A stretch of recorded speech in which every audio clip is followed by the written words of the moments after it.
Every day, ordinary people make extraordinary choices as they negotiate unpredictable pathways to the peak of their expectations without ever taking the time to enjoy the view.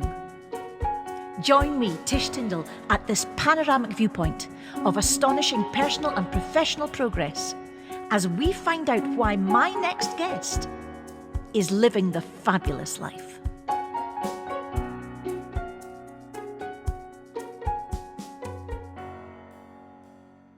Dario, I cannot believe you are joining me from Los Angeles and you've sold over 1 million albums. How does that even happen? I ask myself that question all the time. How are you, darling? Good, thank you. Thank you so much for having me. I'm so happy to be here.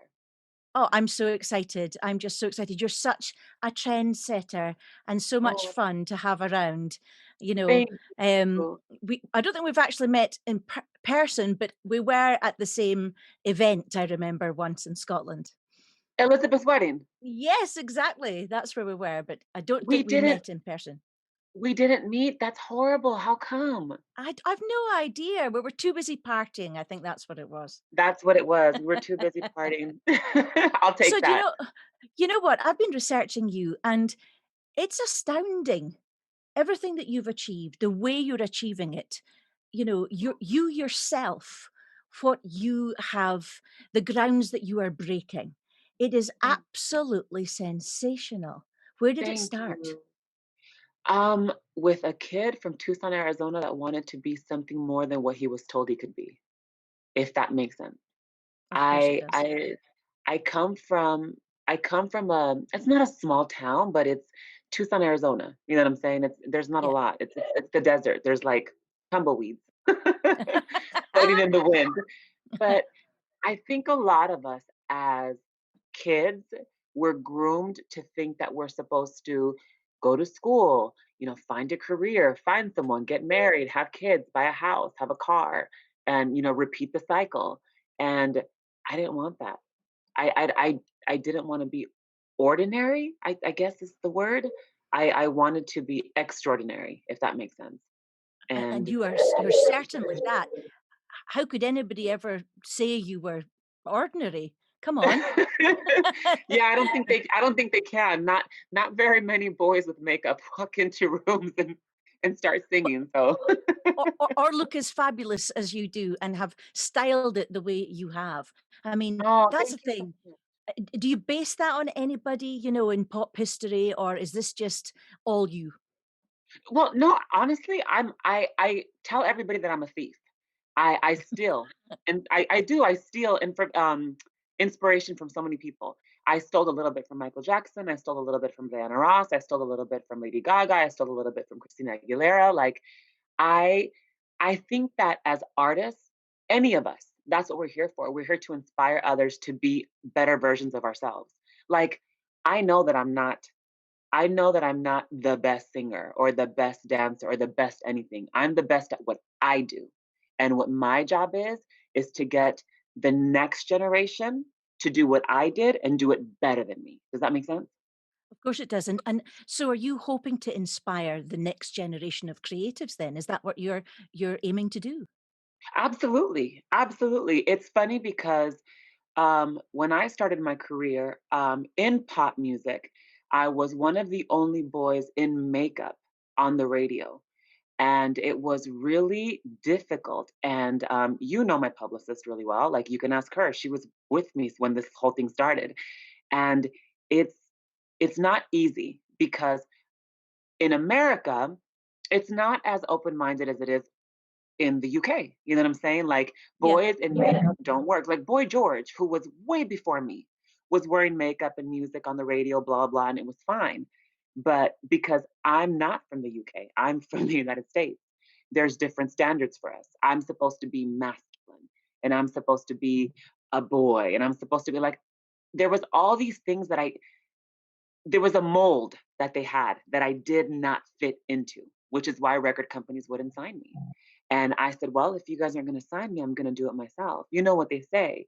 If you don't get invited to the party, make your own party and then start inviting everybody else. And so that's what is so inspiring about you, Dario. You know, you're like a machine. You're doing it all and you're doing it as an independent. And is that something that you would recommend to up and coming artists? You know, do it yourself, do it your own way. I don't know if I would recommend it. I would say that it's one of the hardest things that I've ever done, and I would say that if you wanna do it, you can do it. Um, I think I mean, it's a double-edged sword because the reality is, at this stage in my career, I'm not gonna lie, I'm tired. Yeah. I've sold all these records, done all these tours, I've done all this stuff, and it's been amazing, but it's been really hard, and I think that having the accessibility of a label that has funding and money and that's pouring something into you is amazing, but at the same time, there's pros and cons. Those are the pros. The cons are they own you. You know what I'm saying? Doing it independently, I call the shots. Every single album cover that I've ever done, every single tour, every single outfit, everything that I have done from the color of my hair to the rhinestones that I wear. I choose everything. And there's pros and cons to that. If records don't sell, it's my fault because I didn't do something right. Or if people don't come to my show, it's my fault because I didn't market to the, correct audience. So it's like I said, there's pros and cons, but I will say this. There's more pros than cons to being independent because you call the shots. At the end of the day, you are the artist. And you want to be represented in the best light that makes you feel realized. And I did that. You know what I'm saying? I can never say that anybody told me what to do.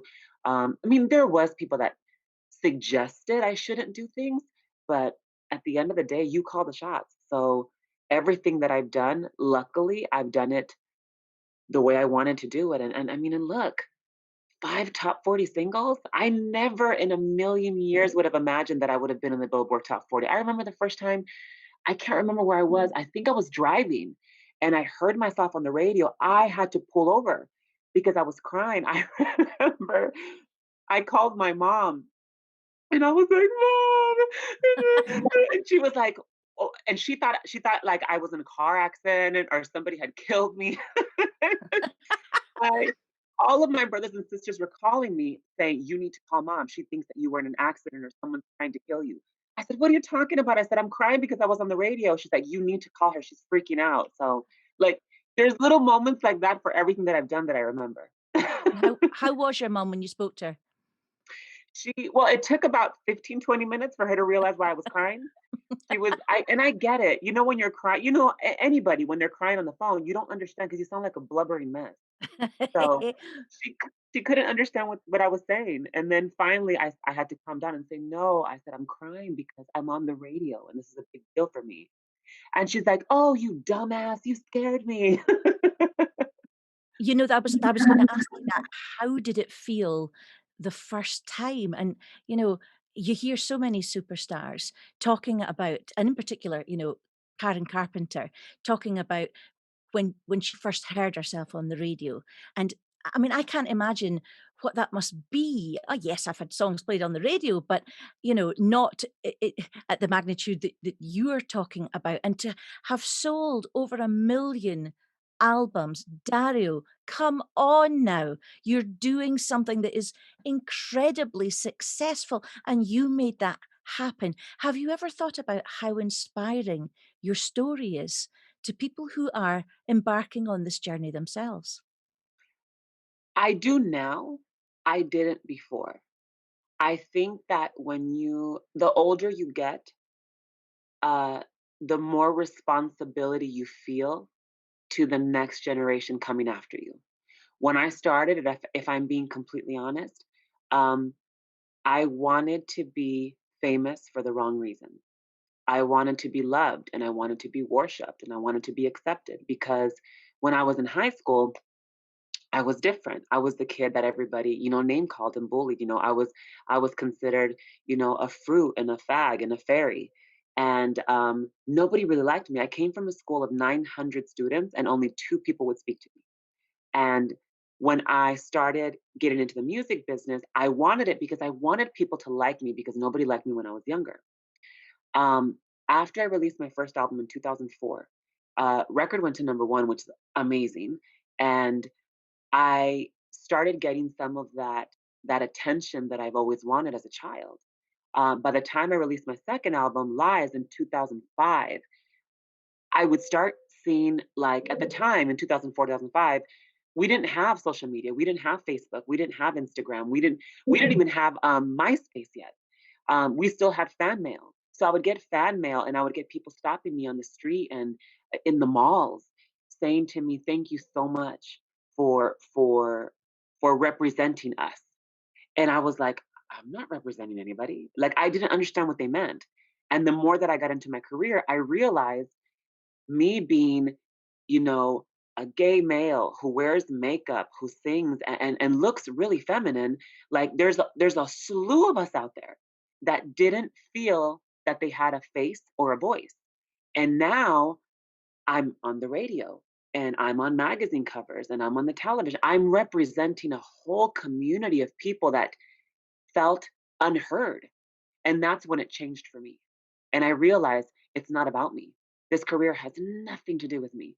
This career has to do with somebody who was tenacious enough to do what it took to get in front of these people that would not give us an opportunity. And now, whenever I go to, like, it's funny because the Evolution tour in 2014, 2014 was when that's 10 years after my career had started, by the way. I had already had a number one single and I had already had a number I think a top 20, I think it was a dance song, but I hadn't been on Billboard yet. I had only been on the record charts. 2014, 10 years of my career, I got my first Billboard Top 40 single. I did my very first tour as a headliner with actual sponsorship. And I had red hair. I had strawberry shortcake red hair. And I remember looking out into the audience. 80% of the people had red hair. I was like, what is happening? And I think that's when it clicked for me. I'm like, whether you like it or not, you are inspiring people. And whether you like it or not, you are representing them. When I look out into the audience, I don't see a bunch of people. I see myself and they see themselves in me. Does that make sense? Of course it does. And Okay. so what would you say to the, 898 students at that school that didn't like you? What would you say to them now? Um, I think me 6 years ago would be like, huh, huh. but but I think me now would I don't know. Like, it's funny because for the longest time, it's that's a really great question, Tish, because for the longest time, I thought that I was gonna say, "I told you so," or "Look at me now." Like, I really did want that, and now I'm not interested in that. Like, I just want all of us to get along. That's it. And it's funny because 3 years ago, it's 2021, yeah, 3 years ago, one of my biggest bullies in high school who, he's a grown man now with kids and a wife, actually reached out to me on Instagram. And I didn't get it. One of the people that run my account got it. And they said, Dario, there's a really weird message that I think you should see. So they sent it to me and I immediately start crying like profusely just because he put me through hell. And now him being an adult with kids and a wife and everything, for him to apologize, I just couldn't believe it. I didn't reach back out to him because that's something that I didn't wanna touch, but just the fact that he apologized was a big deal. So, Yeah, it is a big deal and very big of him, but, why didn't he like you in the first place? He didn't like you because you were you? y yes, and I think that that's the biggest problem with a lot of people in society is they don't like you because of you, because they haven't given you the opportunity. They don't like you because in society, you are not normal. And what is normal? You know what I'm saying? As far as I'm concerned, this is normal. You're normal. Yeah, We're normal. yeah. And, being on the stage and looking out to all those people with red hair is normal. So really, your Yes. music bridged that gap between people thinking you were some sort of freak to people thinking you were just absolutely the phenomenal superstar that you are. And that to me is so interesting because you've taken that craft and you've turned it into a vehicle for not just your success, but for you as a person to emerge and say, "Do you know, here I am, here I am, and it's working, and it might be tough at times, and you're not going to be selling over 1 million albums every week, but you know, I've got myself to this place." But there must have been times, Dario, when you thought about giving up, were there?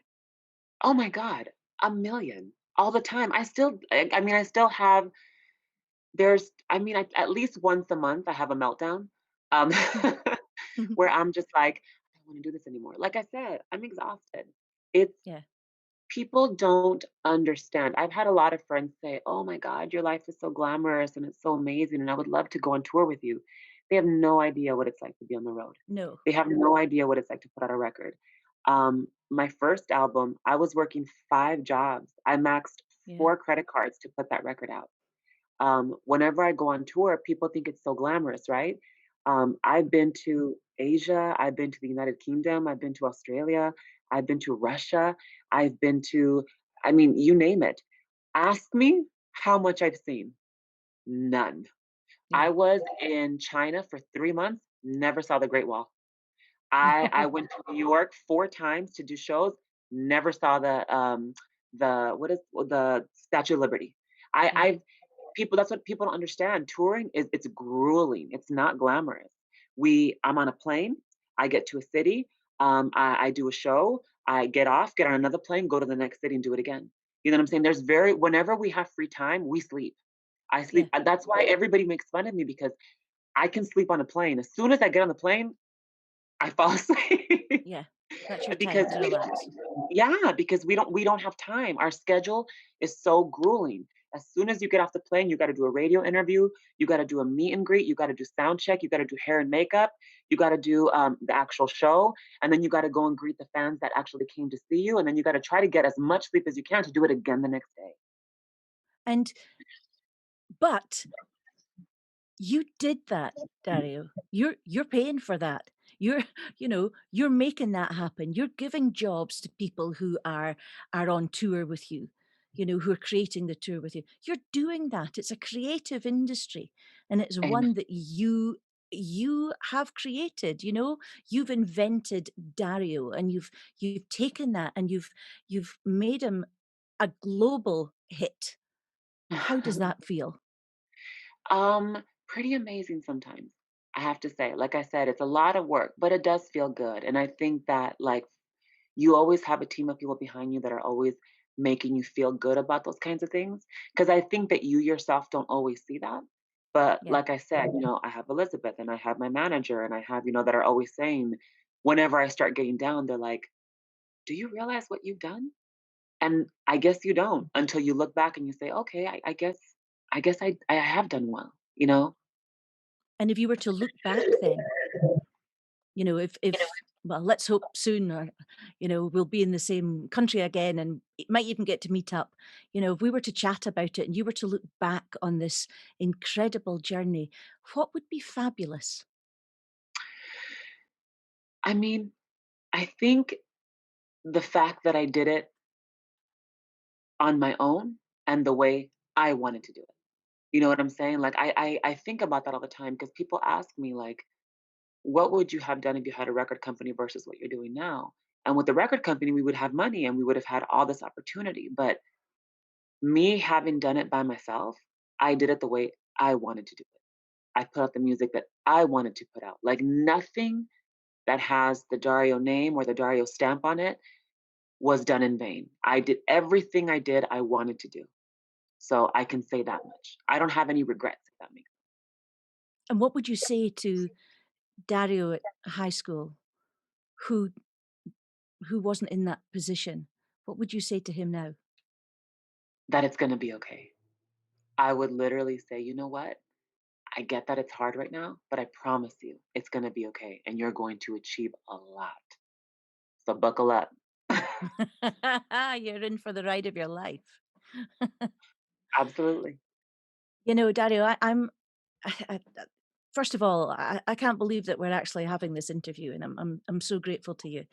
But also, I just know there's going to be a film, a musical. There'll be something about your life as this trailblazing artiste, who has still got so much to say, and I hope that you realize that your story is hugely inspiring to people who not just feel that they understand what you've gone through, but people who want to know about what you've gone through and the success that you've made of everything. And all I can say to you, Dario, is this interview has been as marvelous as I thought it was going to be. I wish it was longer and maybe we can do it again. But for now, Anytime. Dario, to you in Los Angeles from me in Lossiemouth, you, my darling, are a superstar and you are living a fabulous life. Thank you, darling. Stay safe. Thank you so much. I appreciate it, and I love you guys so much. Bye bye.